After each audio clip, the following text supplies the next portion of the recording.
Buen día, amados hermanos. Espero que se encuentren bien en este día y vamos a reflexionar en lo que la palabra de Dios tiene para nosotros hoy. Y seguimos en esta carta de Pedro. Quiero que abran sus Biblias en Primera de Pedro, capítulo 1, y vamos a leer ahora del versículo 22 hasta el versículo 25. Primera de Pedro, capítulo 1, del 22 al 25, solamente que en esta ocasión voy a leer la nueva versión internacional. Si la tienes en tu casa, puedes buscarla o puedes buscarlo en tu versión que tengas, la Reina Valera del 60 o la Nueva Traducción Viviente. Yo voy a leer la nueva versión internacional y dice de la siguiente manera: ahora que se han purificado obedeciendo a la verdad y tienen un amor sincero por sus hermanos, ámense de todo corazón los unos a los otros. Pues ustedes han nacido de nuevo, no de simiente perecedera, sino de simiente imperecedera, mediante la palabra de Dios que vive y permanece. Porque todo mortal es como la hierba, y toda su gloria como la flor del campo. La hierba se seca y la flor se cae, pero la palabra del Señor permanece para siempre. Y esta es la palabra del Evangelio que se les ha anunciado a ustedes. Señor bendito, tu nombre es maravilloso, tu palabra es vida para nosotros. Háblanos, Señor, en este momento en el que nos disponemos a estudiar de ella, a reflexionar en las palabras que dejaste para nosotros. Que sea tu Santo Espíritu, Señor, el que nos guíe en todo este proceso que tenemos. Ayúdanos, Padre, en Cristo Jesús. Amén. Si nos ponemos a buscar entre las noticias, no hace falta buscar durante mucho tiempo para darnos cuenta de lo mal que está nuestro mundo. En estos días, hace poco, recuerdo, una de las tendencias fue el secuestro en Chiapas del infante llamado Dylan. Yo creo que ustedes lo recordarán, porque fue un evento bastante mediático, el secuestro de este niño llamado Dylan. Y resulta que la mujer que lo secuestró dijo que lo hizo porque no podía tener hijos. Y como ella no podía tener hijos, esto le ocasionó un problema en su matrimonio con su pareja sentimental.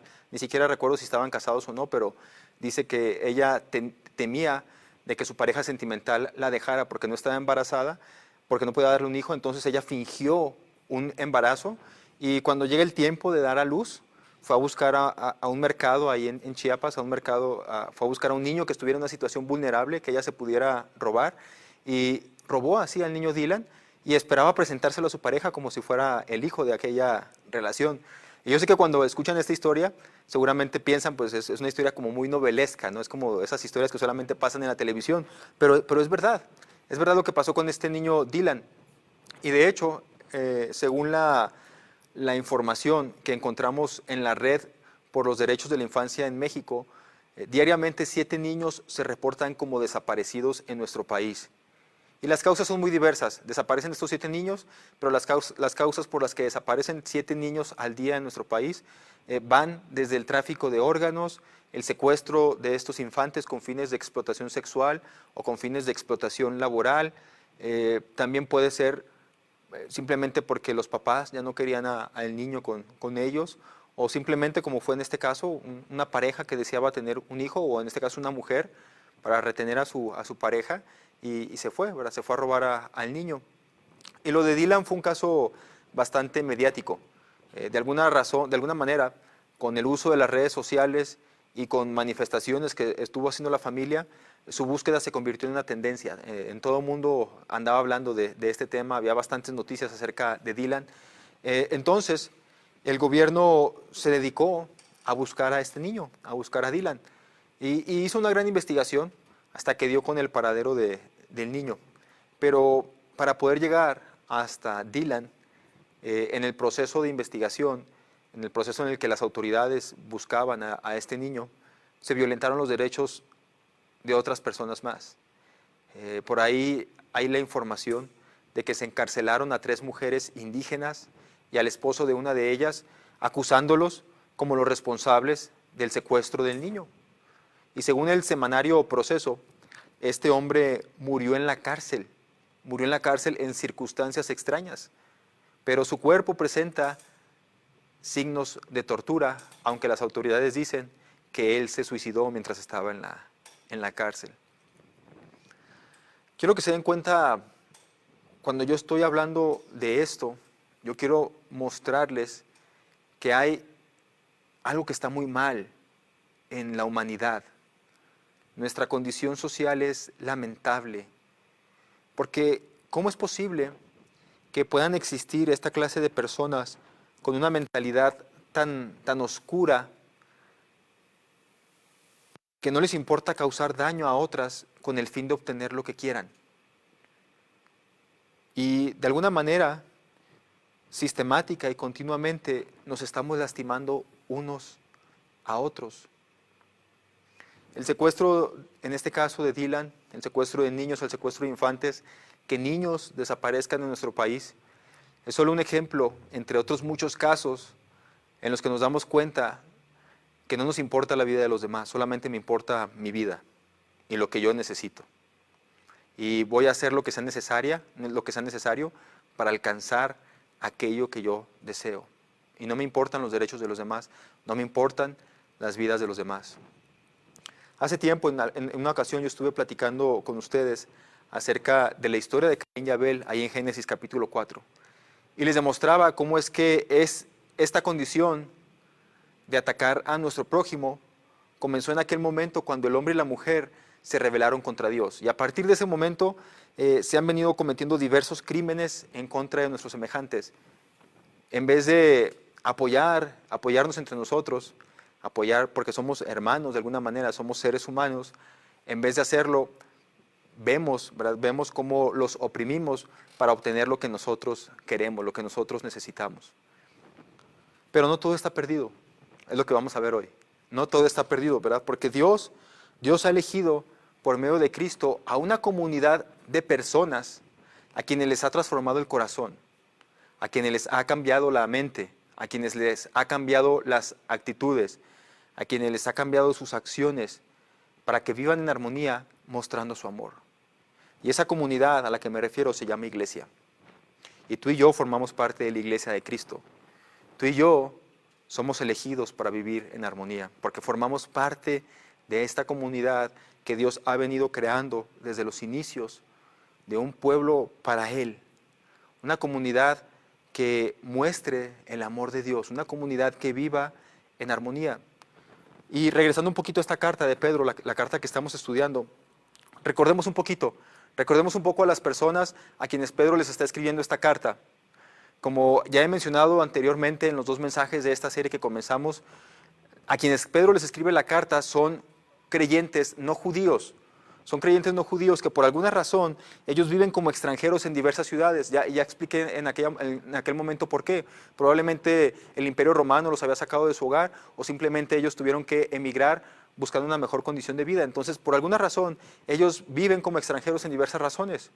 Pero esta circunstancia de vivir como extranjeros los ha marginado de la sociedad, porque también, como expliqué, ser un extranjero en una tierra que no es la tuya no te da el estatus de ciudadano. En aquella época e incluso en nuestra época también. Y si no, pregúntenle a cualquier centroamericano que se viene aquí a México a vivir. ¿Cómo batallan ellos para obtener los derechos que tiene un mexicano? Entonces, estos cristianos que viven marginados por la sociedad, no solamente viven marginados por su condición de extranjeros, sino que aparte, por su fe, los persiguen y también los oprimen. Si yo pudiera sintetizar lo que encontramos hoy en este pasaje que vamos a estudiar hoy, y lo pudiera decir en un solo párrafo, sería lo siguiente. En medio de un mundo donde las normas, las creencias y los principios del cristianismo bíblico no son aceptados, es necesario tener un refugio donde el compañerismo y la aceptación reinen. Y la iglesia debería ser ese lugar. En un mundo donde las normas, las creencias y los principios del cristianismo bíblico no son aceptadas, es necesario tener un refugio donde el compañerismo y la aceptación reinen. Y la iglesia debería ser ese lugar. Como vamos a ver hoy, el apóstol Pedro ve que la comunión y la comunidad entre hermanos en Cristo es una manera de defendernos contra los peligros del desánimo, el pecado y la apostasía. Para Pedro la iglesia es esto, ¿verdad? Es una comunidad de hermanos en Cristo y en esta comunidad tú encuentras refugio, tú encuentras personas que te apoyan, tú encuentras personas que te ayudan en esos momentos difíciles de tu vida. Porque a lo largo de toda esta carta, y como ya hemos visto en mensajes anteriores, Pedro está intentando formar en los creyentes un nuevo sentido de su identidad social como pueblo elegido de Dios. Desde el principio les he estado diciendo, para Pedro la palabra elegidos es bien importante, y es porque Pedro quiere como imprimir en la mente de aquellos lectores una nueva identidad en ellos. Y Pedro les está diciendo, tú eres elegido de Dios y por lo tanto participas en el plan eterno de Dios. Entonces puede ser que no encajes en la sociedad que te rodea. Puede ser que incluso sufras por obedecer a Dios. Pero Pedro les recuerda, y nos recuerda a nosotros también, hay un lugar en la tierra donde van a ser aceptados porque forman parte de la familia de Dios. Y ese lugar se llama iglesia.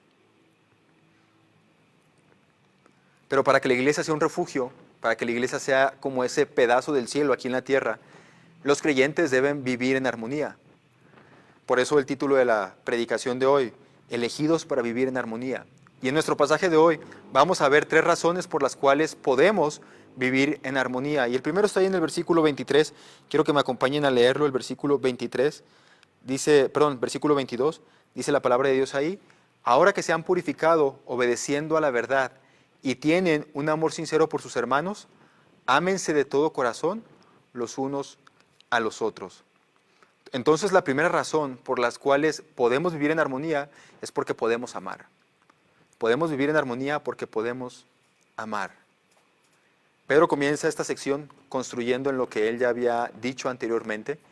Él dice, los creyentes son individuos elegidos por Dios y recordarán la primera predicación, esta elección de Dios por nosotros nos da esperanza. Nos da esperanza, pero también, como vimos en la segunda predicación, implica en una búsqueda continua de la santidad. Y ahora Pedro le va a añadir una enseñanza más. Él comienza diciendo esto, ahora que se han purificado obedeciendo la verdad. Ahora que se han purificado obedeciendo la verdad. En otras palabras, Pedro da por sentado que él se está dirigiendo a verdaderos creyentes. Porque esta purificación, como ya lo dijo en el versículo 3 de su primer capítulo, esta purificación es obra del Espíritu Santo y la sangre de Jesucristo. Entonces Pedro dice, ahora que ya se han purificado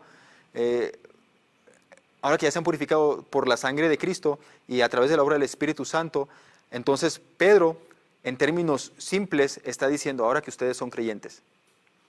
Ahora que ustedes son creyentes. Entonces Pedro está dirigiendo esta parte de su enseñanza a la iglesia, a los creyentes. Pero no solamente da por sentado que se está dirigiendo a creyentes, sino que los creyentes han sido apartados para Dios, que fue parte de lo que platicamos la predicación pasada, ¿verdad?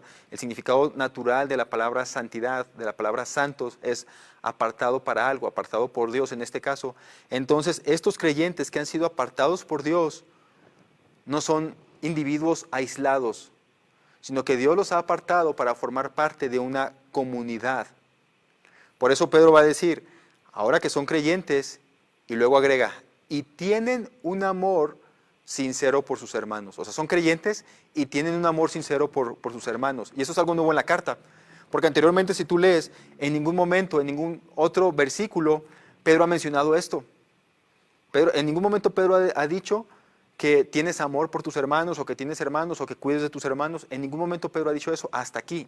Es algo nuevo en la enseñanza que nos está dando Pedro. Y Pedro nos enseña esto con la palabra griega Filadelfia. Lo que está diciendo Pedro es, ahora que ustedes son creyentes, tienen Filadelfia. O sea, tú que eres un cristiano, tienes Filadelfia. Y no me estoy refiriendo a ese queso crema que se utiliza para hacer el pie de queso, no me estoy refiriendo a eso. Lo que Pedro está haciendo aquí cuando utiliza la palabra griega Filadelfia, al decir que los creyentes tienen Filadelfia, este es un término griego que se utiliza para referirse al amor entre hermanos. Lo que nuestro pecado en el jardín del Edén hizo que perdiéramos, el Espíritu Santo lo ha vuelto a implantar en nosotros. Y ahora que eres creyente, tienes Filadelfia, tienes amor por tu hermano. Por esa razón, Pedro da por sentado que los creyentes tienen Filadelfia, tienen amor fraternal. Porque es algo que no puede estar separado. No puedes decir soy cristiano y no tener Filadelfia.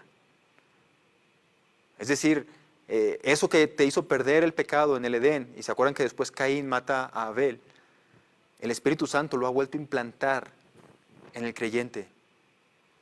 Pedro da por sentado que el creyente tiene Filadelfia, que el creyente tiene amor fraternal. Y el amor fraternal es expresado con hermanos. O sea, Pedro está diciendo, tienes amor fraternal porque vives en una comunidad de creyentes. Pero yo creo que ustedes se den cuenta que lo que está pasando aquí en un plano más profundo, quiero que se pongan en los pies de aquellos primeros creyentes que leyeron la carta. Para esos creyentes, ellos están siendo rechazados por la sociedad que los rodea, y quizás ellos piensan, como son individuos que andan por ahí en diferentes partes, en diferentes regiones, probablemente ellos puedan pensar que están solos en este mundo. Pero cuando Pedro les dice, ustedes son creyentes y tienen Filadelfia, tienen amor por sus hermanos, tienes amor por fraternal, pero en otras palabras también está diciendo, tú tienes una familia. Tú tienes hermanos aquí, tú tienes hermanos y hermanas. No estás solo en los problemas que estás pasando. No estás solo, hay todo un pueblo elegido por Dios que está atravesando los mismos problemas que también tú estás pasando. Y antes de continuar, quiero detenerme un poquito en esto. Quiero detenerme un poquito en esto porque ahora con esta cuarentena se nos ha obligado de alguna manera a cerrar por un tiempo los templos. Y hemos sido testigos de que el Evangelio sigue avanzando. Y yo soy testigo de ello porque, como saben, soy maestro en el seminario Lacey. Y para mí es impresionante ver que en este ciclo escolar que acabamos de iniciar, en medio de la cuarentena, tenemos más alumnos de ingreso que en el ciclo anterior. Y esto es impresionante porque yo me doy cuenta que jóvenes siguen llamados al ministerio por Dios, aunque las iglesias, aunque los templos estén cerrados. Dijimos que las iglesias siguen avanzando. Jóvenes siguen siendo llamados por Dios. Entonces, yo me doy cuenta que el Evangelio sigue avanzando. Y yo sé que la palabra de Dios ha seguido transformando corazones, como el ejemplo que les acabo de dar. Yo sé que varios se siguen respondiendo al llamado de Dios. Y seguramente por esa razón yo les digo lo siguiente. Yo sé que quizás algunos de ustedes que me están viendo a través de las transmisiones que tenemos en nuestra iglesia por Facebook, probablemente algunos de ustedes aceptaron a Cristo en esta época en la que no podemos reunirnos en templos. Y lo hiciste quizás por alguna predicación que viste o porque alguno de nuestros hermanos te visitó. No lo sé, ¿verdad? No sé cuáles fueron tus circunstancias, pero quizás eres nuevo en el cristianismo. Y quiero decirte que a pesar de que no podamos estar juntos en estos momentos, quiero decirte que no estás solo. Y yo sé que cuando decimos esto nos referimos por lo regular a que no estamos solos porque Dios está con nosotros, pero yo no me estoy refiriendo a eso ahora. Lo que yo estoy diciendo aquí es que detrás de ti hay una gran familia. Detrás de ti hay una familia muy grande que se llama iglesia. Porque somos hermanos, porque somos hijos del mismo Padre. Y nos apoyamos y nos ayudamos e intentamos formar una comunidad unida con un mismo propósito. Así que si tú estás allá desde tu casa y piensas que estás solo, no lo hagas. Somos varios. Somos varios que por la gracia de Dios hemos sido llamados a ser parte de su pueblo. Bien, pues, siguiendo con el texto, ya dijimos, Pedro les está hablando a creyentes que se supone que tienen Filadelfia, que tienen amor por sus hermanos. Y dijimos por qué, ¿verdad? Dijimos que porque Pedro sabe que este Filadelfia es un producto del Espíritu Santo. Es un producto del Espíritu Santo. Y sin embargo, Pedro les dice a ellos, ámense de todo corazón.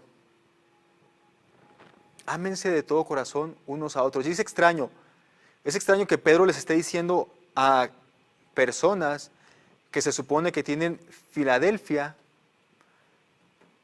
y es extraño que Pedro les vuelva a repetir, ámense de todo corazón. Se supone que ya la tienen porque son hijos de Dios.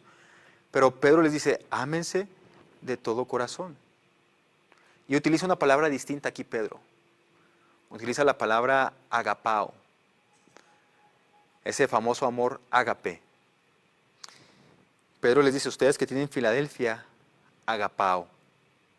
O sea, ustedes que tienen amor fraternal, elijan amar como Dios lo hace. Porque es el significado de ágape. Ese famoso amor ágape es ese amor que elige amar a pesar de las circunstancias o que incluso el objeto de nuestro amor no lo merezca. Por eso ese amor ágape es el amor que Dios tuvo por nosotros al enviar a su Hijo a morir por nosotros. No merecíamos el amor de Dios. Sin embargo, Dios eligió amar. Y Dios eligió amar porque Él podía haber destruido a toda la humanidad. Podía y estaba en todo su derecho de hacerlo. Y sin embargo, Él eligió amar y por eso envía a su Hijo a morir por nosotros. Entonces Pedro nos va a decir a nosotros, ustedes que tienen Filadelfia, que son hijos de Dios, agapao. Amen, elijan amar. Por eso el primer punto es, porque podemos amar. Porque podemos amar. Debemos de vivir en armonía porque podemos amar. Podemos elegir amar. Por eso debemos de vivir en armonía, porque podemos elegir amar, porque podemos hacerlo. Pedro sabe que en una comunidad, en una familia, existen seres imperfectos, como nosotros. Y en una familia como nosotros, va a haber ocasiones en las que es difícil demostrar ese amor. No siempre va a ser sencillo. No siempre va a ser sencillo porque somos seres humanos aún, que aunque somos transformados por Cristo, aún cargamos con cosas de nuestro pasado, aún luchamos con nuestra vieja naturaleza. Entonces no es sencillo en ocasiones amar a nuestro hermano. Pero podemos elegir amar. Una evidencia de que en verdad hemos obedecido y hemos sido purificados por la palabra de Dios es en que podemos amar a nuestros hermanos. Y cuando digo amar, no me estoy refiriendo a sentir una sensación así interna de siento mariposas en el estómago siempre que veo a este hermano o siento una emoción en mi corazón. No me estoy refiriendo a eso. Cuando digo que elegimos amar es porque es una motivación que me lleva a mí a perdonar cuando he sido ofendido. Es una estimulación para abrirle las puertas a mi hermano que está en necesidad. Es un impulso para usar lo que Dios me ha dado para beneficio de los demás. En otras palabras, es un amor constante que actúa en favor del otro. Por eso debemos de vivir en armonía, porque puedo elegir amar. El amor más que un sentimiento es una decisión. Yo decido perdonar, yo decido amar, yo decido ayudar. Y por eso Pedro tiene que hacerles esta enseñanza a los hermanos. Ustedes que tienen Filadelfia, agapao, ¿verdad? Ustedes que tienen amor por sus hermanos, ámense con sinceridad. Apóyense unos a otros. Elijan amar, aunque la otra persona no se lo merezca. Es la invitación que hace Pedro. Y de esta manera, si podemos amar a nuestros hermanos, vamos a vivir en armonía. Si todos viviéramos en este agapao que nos invita Pedro a vivir, viviríamos en una armonía que yo creo que estaríamos muy cerca quizás de lo que viviríamos en el cielo. Así que hermanos, podemos nosotros vivir en armonía porque podemos elegir amar. Pero también podemos vivir en armonía porque hemos renacido, que es nuestro punto número 2. Vamos a leer el versículo 23, ahora sí, y dice la palabra de Dios ahí, pues ustedes han nacido de nuevo, no de simiente perecedera, sino de simiente imperecedera, mediante la palabra de Dios que vive y permanece. Entonces la segunda razón por la que debemos de vivir en armonía es porque hemos renacido. Y obviamente nos estamos refiriendo a que hemos nacido de nuevo en un sentido espiritual. Pero este nuevo nacimiento, aunque es espiritual, transforma toda nuestra vida, transforma todo nuestro ser, nos da una nueva actitud. Recordarán el mensaje pasado, cuando yo decía, esta esperanza que tenemos en Cristo, esta esperanza de la salvación que Él nos ha dado, nos motiva a vivir en santidad, porque trae una transformación en todo nuestro ser. Y Pedro como que vuelve otra vez a estas mismas ideas. Así que tú puedes vivir en armonía porque has vuelto a nacer. Porque has vuelto a nacer y ese nuevo nacimiento ha cambiado por completo todo tu ser. Y continuando con el pensamiento anterior, en el cual Pedro sugiere que son los creyentes quienes han decidido obedecer la verdad de Dios, así comienza, ¿no? En el versículo 22, al obedecer la verdad. O sea, está diciendo que el creyente es el que decide obedecer la verdad de Dios. Ahora señala nuevamente lo que él dijo en el versículo 3. Obedecemos a Dios porque es Él quien nos ha dado la capacidad de obedecerle. Su nueva vida durará para siempre porque proviene de la eterna y viviente palabra de Dios. O sea, tenemos esta nueva vida porque Dios nos ha dado esa nueva vida. Entonces la capacidad de obedecer a Dios es porque Él nos ha dado esa nueva transformación en nuestro corazón que nos hace y nos motiva a obedecer por siempre su palabra. Pero lo importante de este versículo, yo creo que ustedes se den cuenta por ahí, es que Pedro utiliza la palabra simiente. Pedro utiliza ahí la palabra simiente. Y bíblicamente esta palabra es usada para referirse a la descendencia. Por ejemplo, la simiente de Abraham, la descendencia de Abraham, los hijos de Abraham. Y Pedro utiliza esta palabra simiente y básicamente está diciendo que Dios es el Padre de los creyentes, porque hemos nacido, dices, hemos nacido en esta simiente que es imperecedera, que es la simiente de Dios. Entonces Dios es el Padre de los creyentes. Y esta cualidad de los creyentes de ser hijo de Dios es algo que va a permanecer para siempre. Quizás no tenga nada que ver con el mensaje de hoy, pero nuevamente encontramos en la Biblia otra razón más por la cual creemos que la salvación de Dios no se puede perder. Porque la Biblia es aquí bastante clara. Ustedes han nacido de nuevo, pero no a una vida que pronto se acabará. Su nueva vida durará para siempre porque proviene de la eterna y viviente palabra de Dios. Entonces, esta cualidad de hijo de Dios es algo que no se puede perder porque proviene de la viva y eterna palabra de Dios. Es algo que va a permanecer para siempre. Bueno, solamente era una nota por ahí, una nota en un ladito del mensaje. Terrenalmente nosotros tenemos padres. Y yo me refiero, cuando digo padres, estoy hablando tanto del papá como de la mamá. Y en su momento, su simiente nos dio la vida a nosotros. Pero la vida que nuestros padres nos han dado es una vida corta, es una vida efímera, es una vida que pronto va a terminar. De alguna manera somos mortales como nuestros padres también fueron mortales. Sin embargo, la palabra imperecedera, que no perece de Dios, hace lo que ningún padre terrenal pudo hacer por nosotros. Nos ha dado vida y una vida que siempre va a permanecer. Y pensando un poquito en esta idea, yo comenzaba a reflexionar en la vida de mi hijo Jacob. Y es impresionante, y yo creo que ustedes, todos los que tienen hijos también me van a entender, pero es impresionante ver cómo nuestros hijos comienzan a replicar las actitudes y las conductas de los padres. Mi hijo apenas tiene 9 meses, es un bebé, pero yo ya empiezo a ver de repente esos destellos donde él empieza a imitarme a mí o a imitar a su mamá. Y en cierto sentido se siente muy padre eso. En realidad se siente muy padre porque pues ves como a tu hijito, ¿no? Ahí actuando como tú lo haces. Pero sí está padre eso, pero también es bien peligroso y es bien triste. Porque los hijos comienzan a replicar no solamente aquello que es bueno, también empiezan a replicar tristemente aquello que es malo.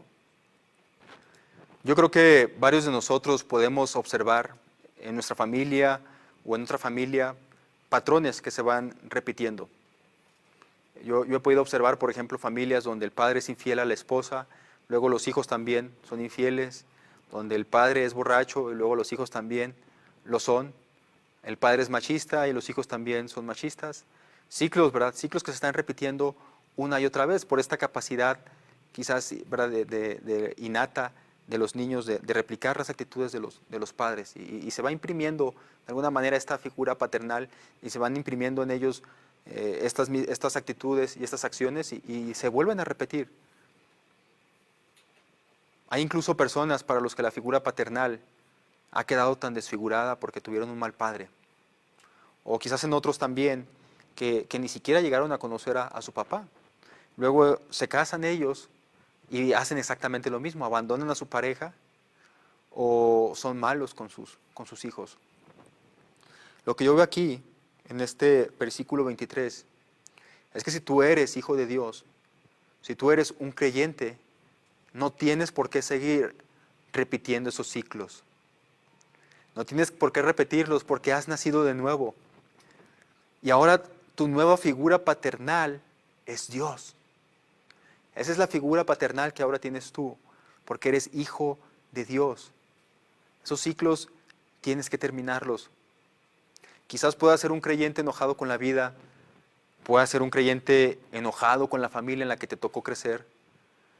Quizás hasta un creyente que sigue repitiendo conductas y patrones de sus padres. Lo que yo veo aquí es que tú no tienes por qué seguir haciéndolo. No tienes por qué seguir haciéndolo porque la nueva simiente a la que perteneces tú proviene de la palabra de Dios que vive y permanece para siempre.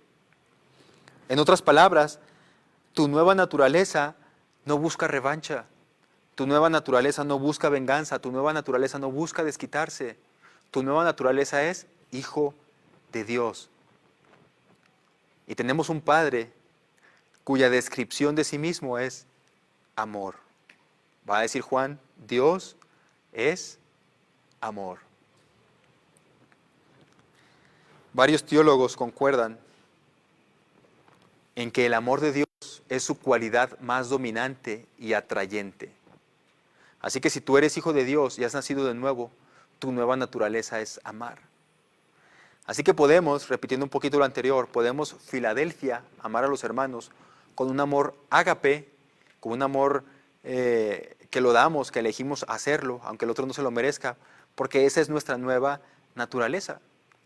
Por eso es que debemos de vivir en armonía, debemos de vivir en armonía porque hemos renacido. Tenemos una nueva vida completamente diferente a la vida que teníamos anteriormente. Y finalmente, podemos vivir en armonía porque nosotros pensamos en la eternidad. Dice el versículo 24 en adelante, porque todo mortal es como la hierba, y toda su gloria es como la flor del campo. La hierba se cae y la hierba se seca y la flor se cae, pero la palabra del Señor permanece para siempre. Y esta es la palabra del Evangelio que se les ha anunciado a ustedes. Pedro vuelve nuevamente a comparar la vida del hombre con la palabra de Dios. Y dice, mientras la naturaleza humana es efímera, la palabra de Dios permanece para siempre. Y está citando a Isaías. Pero yo creo que tú conectes este versículo con los dos anteriores, con lo que ya acabamos de ver. Conecta este versículo con lo anterior. Si la palabra de Dios permanece para siempre, y yo, según el versículo 23, que he renacido por esa palabra, y según el versículo 22, obedezco esa palabra, o sea, en el versículo 23 vemos que yo he renacido por esa palabra, y en el 22, que yo obedezco esa palabra, y la palabra de Dios permanece para siempre, entonces yo permaneceré para siempre. Y aún nuestras obras permanecerán para siempre. Si ustedes recuerdan un poquito el mensaje anterior, dijimos que aún siendo creyentes, un día vamos a ser juzgados. Y en ese juicio vamos a tener dos cosas. Por un lado vamos a ser reivindicados a la vista de todos. Vamos como de alguna manera a demostrarles al mundo que lo que creíamos era verdad. Bueno, eso lo va a demostrar Dios en el juicio. Pero también en aquel día del juicio, nuestras obras van a ser juzgadas. Lo que quiero decir de una manera más sencilla es que todas aquellas obras que hagamos aquí por amor van a permanecer en la eternidad. Y quiero mostrarles esto en Apocalipsis 19:8. Dice la palabra de Dios ahí en Apocalipsis 19:8 de la siguiente manera. Está hablando de las bodas del Cordero y vean cómo se describe a la novia que es la iglesia. Versículo 8. A ella se le ha concedido vestirse de lino blanco y puro de la más alta calidad. Se está refiriendo a la iglesia de Cristo. Pues el lino de la más alta calidad, pongan atención, representa las buenas acciones del pueblo santo de Dios. En otras palabras, lo que está diciendo aquí es que en aquel día final lo que nos va a vestir son nuestras buenas obras, no en un sentido literal. Pero lo que sí está diciendo la palabra de Dios es eso que les acabo de comentar, que nuestras buenas obras permanecerán por la eternidad. Como mencionaba la ocasión pasada, de alguna manera va a haber recompensas para aquellos que obedecieron a la palabra de Dios. Entonces, estas obras permanecen durante esta vida, pero permanecen también durante la eternidad. Y quiero llevarlos también a un segundo pasaje para que vean este punto, que está ahí en 1 Corintios, capítulo 12 y capítulo 13. Ahí en 1 Corintios, capítulo 12, Pablo viene hablando acerca de los dones espirituales. Y Pablo dice, todo creyente tiene un don espiritual. Y Pablo sigue diciendo ahí también, pero aunque todos tienen diferentes dones, hay unos dones que son muy espectaculares, ¿no? Como por ejemplo el don de predicar, el don de evangelizar, el don de hacer milagros, el don de palabra de profecía, el don de sabiduría. Son dones muy espectaculares. Y hay otros creyentes que tienen quizás dones más humildes, por decirlo de alguna manera, pero Pablo dice, todos los dones son iguales. Ninguno es más importante que otro. Porque cuando Pablo está escribiendo esta carta en Corintios, parece ser que en la iglesia hay divisiones y que hay algunos que están pensando que son superiores a otros por tener esos dones más espectaculares. Pero al final de este capítulo 12, cuando Pablo termina de argumentar que delante de Dios todos somos iguales, Pablo dice, el mejor don que Dios les ha dado a sus hijos es la capacidad de amar. Pablo lo va a decir de esta manera. Versículo 31, por lo tanto ustedes deberían desear encarecidamente los dones que son de más ayuda. Pero ahora, déjenme mostrarles una manera de vida que supera todas las demás. Y comienza el capítulo 13, si pudiera hablar todos los idiomas del mundo y de los ángeles, pero no amar a los demás, yo solamente sería un metal ruidoso o un címbalo que resuena. Entonces Pablo, después de hablar de los dones, dice, el mejor don, la mejor capacidad que Dios le ha dado a sus hijos es la capacidad de amar. Y esa capacidad es la que deberían de buscar tener todos. Y el capítulo 13 termina de esta manera. Y ahora permanecen la fe, la esperanza, después de que Pablo ha hecho toda esta descripción del amor, de que el amor es sufrido, el amor es benigno, el amor no se cansa, el amor no es jactancioso, todo esto que ustedes ya se saben. Pablo termina diciendo esto en el versículo 13, y ahora permanecen la fe, la esperanza y el amor, estos tres. Pero el mayor de ellos es el amor. O sea que tú puedes ser un creyente con mucha fe, tú puedes ser un creyente que quizás tengas mucha esperanza, pero no eres nada si no puedes amar. Es el mejor don que Dios nos ha dado a los que somos sus hijos. Así que podemos amar a nuestros hermanos a pesar de nuestras imperfecciones, porque nuestra mira no está en las cosas terrenales, nosotros estamos pensando en la eternidad y nuestras obras nos van a ayudar en la eternidad. En nuestro tiempo, amados hermanos, al igual que en el siglo I, los miembros de nuestra iglesia tienen que enfrentarse a un mundo que trata de imponerle varios retos a su fe. Quizás puede ser una familia inconversa o vecinos que se burlan de ellos por ser creyentes. Pueden ser ataques que surgen por estas nuevas filosofías o corrientes humanistas que se enseñan en las escuelas. En el trabajo, el creyente que no toma y que no participa de las fiestas llega a ser el rechazado, llega a ser considerado un fanático. Y cuando todos los creyentes, o cuando todos estos creyentes que han tenido que pagar el precio del rechazo social por su fe, la pregunta es, ¿no deberían ellos encontrar en la iglesia un refugio? ¿Una comunidad? ¿Una familia que los ayude a superar y a llevar las cargas en el amor de Cristo? Imagínense, o sea, el mundo de por sí, el mundo es una prueba para el creyente. El mundo constantemente está persiguiendo al creyente, lo está tachando de fanático, lo está tachando de intolerante. De alguna manera vivimos como marginados por nuestras creencias en nuestra sociedad. ¿No debería ser la iglesia un verdadero hogar donde todos puedan sentirse en casa sin temor a ser rechazados? Porque creemos en el mismo Padre. Hasta ahora solamente hemos visto que que como creyentes tenemos esperanza, que como creyentes debemos de buscar la santidad. Y hoy hemos visto que debemos de vivir en armonía y les he dado las razones de por qué. Pero esto va todavía más allá y lo vamos a ver más adelante. Por lo pronto nos quedamos hasta aquí, en la primera carta de Pedro. Tú eres parte de esta iglesia y el ambiente que queremos formar es un ambiente de armonía donde el amor se el eje sobre el que gira todo lo demás. Y este amor se debe manifestar en todas las relaciones que tú tengas, pero especialmente en dos relaciones bien importantes, hacia tu familia terrenal y hacia tu familia espiritual, que es la iglesia. Si hay personas con quien especialmente debes demostrar amor, es con tu familia terrenal, pero también con tu familia espiritual, que es la iglesia. Vivimos tiempos difíciles en los que ha sido especialmente complicado mantenernos comunicados y mantenernos en unidad. En estos tiempos, cuando en nuestro mundo impera el caos, cuando en nuestro mundo impera el desorden, cuando en nuestro mundo el abuso está a la vuelta de la esquina, nosotros como iglesia de Cristo debemos de levantarnos como un modelo de unidad y una comunidad de amor, dando esperanza donde no hay esperanza. Si tú eres un creyente verdadero, debe existir en ti la Filadelfia. Y esta Filadelfia debe llevarte a ti a agapao, a elegir, a amar, porque Dios te ha cambiado por completo y porque tu mira no está en las cosas terrenales, tu mira está en las cosas espirituales, en las cosas que son eternas. Por eso, como dice Pedro, ¿verdad? Ámense de corazón, ámense sinceramente. Así que somos elegidos por Dios para vivir en armonía. Somos elegidos por Dios para vivir en armonía y Dios nos ha dado esa capacidad porque nos ha dado la oportunidad de amar verdaderamente a nuestros semejantes.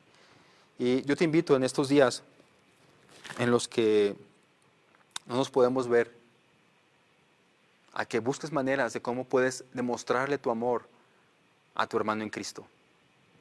¿Cómo puedes mostrarle tu amor a tu hermano en Cristo? No sé, hay diferentes maneras, tú sabrás cómo hacerlo. Pero la palabra de Dios nos está invitando a eso. Somos elegidos por Dios para vivir en armonía, para vivir en una comunidad de amor, para vivir en una iglesia que no rechaza a los creyentes, que los acepta porque sabe que todos estamos en el mismo barco y todos estamos sufriendo también. Elegidos por Dios para vivir en armonía. Gracias, Padre. Gracias, Dios, porque tú has elegido amarnos a pesar de nuestra rebeldía, a pesar de nuestro pecado, Señor. Ayúdanos, Dios, a mostrar ese fruto del Espíritu Santo que hay en nosotros y poder amar a los demás. Que sea tu palabra, Señor, la que vive y permanece para siempre, la que transforme nuestros corazones. Ayúdanos a cambiar de mentalidad, ayúdanos a cambiar de actitud, ayúdanos a perdonar a quien debemos de perdonar, ayúdanos a que ayudemos a quienes necesitan ser ayudados. Padre, que esto no se quede solamente en palabras, que tu palabra traiga el fruto adecuado. Te lo suplicamos en Cristo Jesús. Amén.